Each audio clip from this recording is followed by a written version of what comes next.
के जरिए फैला। और सहाबा इकराम में फिर यहाँ तक तारीख के हवाले से बताया जाता है कि हजरत तमीम दारी अंसारी भी हिंदुस्तान तशरीफ लाए।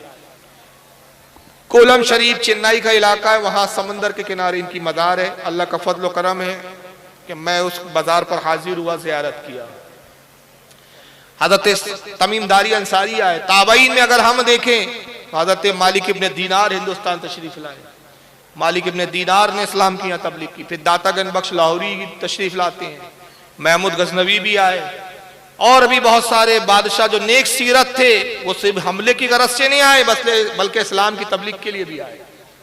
और फिर एक ऐसी साथ आती है हिंदुस्तान में कि आज ये महीना उन्हीं के उर्स का महीना चल रहा है, जिनका जिक्र खैर मैं यहाँ कुछ हवाले से करना चाहता हूँ, जिसको तारीख में जिनका नाम मोइनुद्दीन चिश्ती अजमेरी है।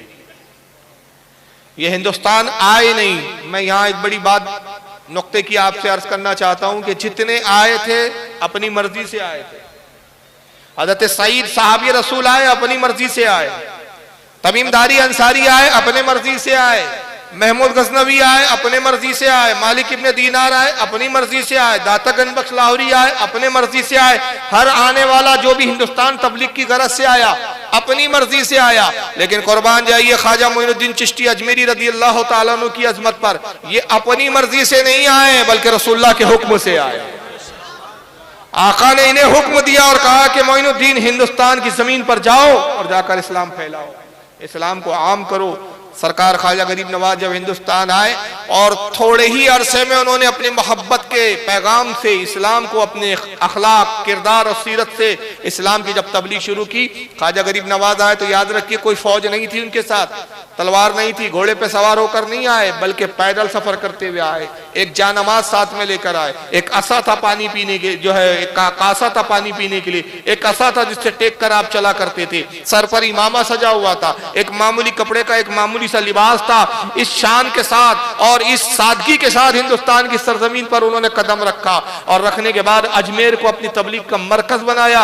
और जब वहां से उन्होंने मोहब्बत और खुलूस और लिल्लाहियत की बातें की, अपना अखलाक और किरदार पेश किया, लोगों ने उनकी सीरत को देखा, उनके किरदार को देखा, उनकी सीरत को देखकर ताज्जुब में पड़े। कहा कि तुम्हारा किरदार इतना आला, तुम्हारा अखलाक इतना आला, कौन शख्स हो, किस मजहब के मानने वाले हो? कहा मैं मोहम्मद अरबी का गुलाम हूं, मैं उन्हीं की सीरत पर चलता हूं, उन्हीं के तरीके को आपको बताने आया हूं। कहा जब गुलाम की सीरत का ये आलम है तो आका की सीरत का आलम क्या होगा? जब गुलाम की सादगी का ये आलम है तो आका की सादगी का क्या आलम होगा?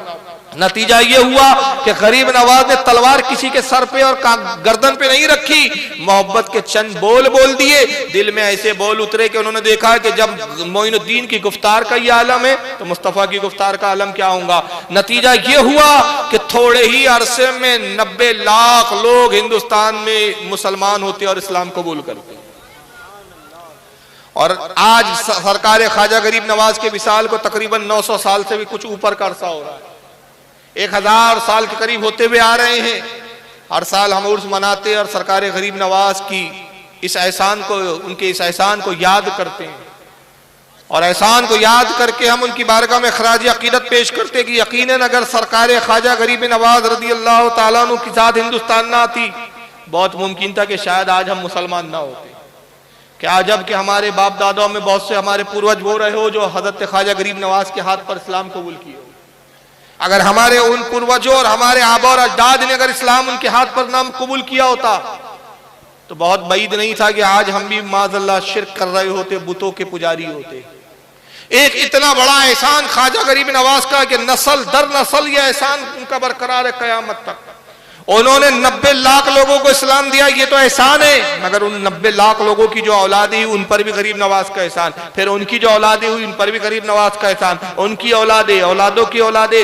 आज हिंदुस्तान में पाकिस्तान अलग हुआ, जिस वक्त हम हिंदुस्तान की बात कर रहे हैं कि जिस दौर में गरीब नवाज ने 90 लाख लोगों को इस्लाम कबूल किया, गैर मुनकसिम, गैर तकसीम शुदा हिंदुस्तान की हम बात कर रहे हैं। बांग्लादेश इसी हिंदुस्तान में शामिल है, पाकिस्तान इसी हिंदुस्तान में शामिल है, श्रीलंका का हिस्सा भी इसी हिंदुस्तान में शामिल है, फिलिस्तीन के भी हिस्से हिंदुस्तान के अंदर शामिल है, बल्कि ईरान के भी कुछ हिस्से इसी हिंदुस्तान की सरजमीन में उस वक्त शामिल थे। ये बाद में मुनकसिम होते गए, तकसीम होते रहे। तो आज भी हिंदुस्तान में, सिर्फ खालिस हिंदुस्तान में, जो अलग हो गए मुल्क वो अलग है। हम बांग्लादेश की अभी बात नहीं कर रहे हैं, पाकिस्तान की हम बात नहीं कर रहे हैं, फिलिस्तीन की हम बात नहीं कर रहे हैं, श्रीलंका की हम बात नहीं कर रहे। आज हिंदुस्तान में बताया जाता है 23 करोड़ मुसलमान है। तो कहना पड़ेगा कि 23 करोड़ मुसलमानों पे सरकार गरीब नवाज का फजल है, उनका एहसान अजीम है। तो सिर्फ हिंदुस्तान और पाकिस्तान की आबादी शामिल करे तो और आबादी बढ़ जाए, बांग्लादेश की शामिल करे तो और आबादी बढ़ जाए। इसलिए कि ये किसी भी खित्ते के मुसलमानों, इन सब के आबा और अजदाद पर जिस जात और जिस शख्सियत का एहसान है वो सरकार गरीब नवाज